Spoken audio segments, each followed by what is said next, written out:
We're frequently asked, which should I use, continuous lighting or speed lights? So here today we're going to go through the key differences and what might be right for your application.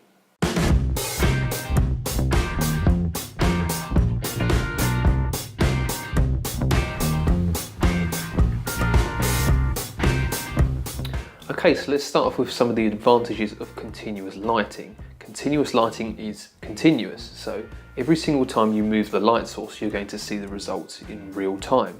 This makes it very easy for people that are learning lighting and people that are kind of in a bit of a hurry that want to just get quick results. You can also generally use a continuous light source at almost any shutter speed, with a few exceptions due to light flicker. Also, one of the big advantages over speedlights is that you can use them for video. If you're somebody that's a video shooter, then you are going to need some kind of continuous light source, whether that's a dedicated light panel or whether you can make use of natural light. Most of the larger LED light panels generally run on AC power, although you can get some that take a Sony V battery or various other batteries. Moving on to some of the disadvantages of continuous lighting, depending on which panels you buy, they're either going to be not anywhere near as powerful as a speed light. You're generally not going to be able to therefore bounce them. You're going to have to use them directly on your subject, and that means you're either going to need light modifiers or you're going to give your subject a fairly harsh look. Small LED light panels can be used for kind of run and gun shooting, particularly with video stuff, but remember, if it's not that powerful, you're going to have to get quite close to your subject to be able to get an accurate exposure, or you're going to have to start bumping that ISO, and the point of bringing light into the scene is that so you can bring that much further down. In terms of light panels that we like to recommend, you may have seen Toby's recent review of the Pergear Lightmate Plus. I'm recording with it now and I use this for all of my videos. It's really well made. If you want to see a full review of that, please do go and watch Toby's video. There are cheaper options, however most of these either make some sacrifices in terms of quality or different functionality. Okay, so in terms of advantages for speed lights, these are generally more portable, and I use the word generally because that's not always the case. These tend to run on batteries and the flash output tends to be significantly higher than that of a light panel. Because of that power output, you're able to bounce the flash or use various different light modifiers and not lose too much light, so you can bring your ISO all the way down to the base and get really nice clean images.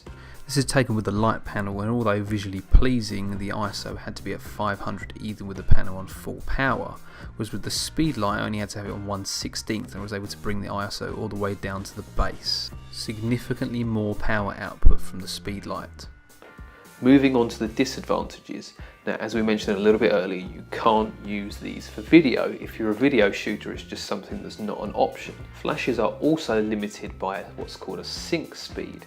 Now, this will depend on your flash model, this will depend on your camera model. Now, generally speaking, the flash sync speed is around about 1/200th of a second. If you try to use your flash at a shutter speed quicker than this, you're going to end up with shots that have this across them, where the light output can't reach the sensor quick enough and you're going to end up with dark spots. An option around that is to buy a flash that has the high speed sync function. Look, what's going to be right for you totally depends on your application. If you're just beginning to work with light, you may find continuous light sources better because, as we mentioned earlier, you're going to be able to see your exposure in real time. You're going to be able to see how that light falls off of your subject. Perhaps if you're doing a portrait, you can pick exactly where that catch light is going to be in the eye. Continuous light sources are great for, of course, video. They're great for portraits. They're great for product shots. And you can use them for a variety of other functions. Speed lights are generally better, in my opinion, for outside work, anything where you need a little bit more power, instances where you need to bounce the flash, and you need something that is, generally speaking, more portable. In terms of flash recommendations, we really love the Yongnuo product line. This is a YN565EX Mark II, and as always, links to the gear that we talk about in these videos will be linked below.